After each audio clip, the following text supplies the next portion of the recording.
O próximo homenageado, o vereador Cleiton Valentim, é o senhor Idenir dos Santos Almeida.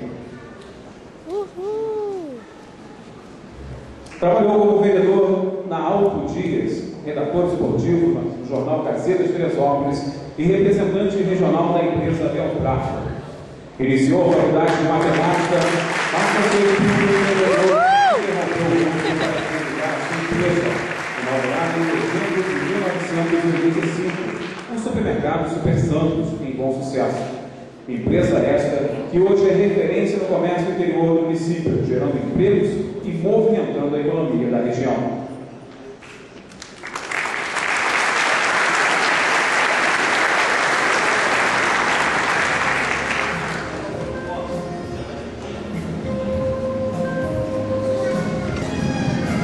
Eu vou quebrar o protocolo, mas por uma causa justa, nobre, que muitos queriam ter a força que você tem, a disciplina, a destreza, a fé, e para mim, na verdade, é uma honra muito grande poder entregar esse título, medalha para quem é nascido, ao amigo, mas acima de tudo, grande teresopolitano, Idenir dos Santos. Parabéns.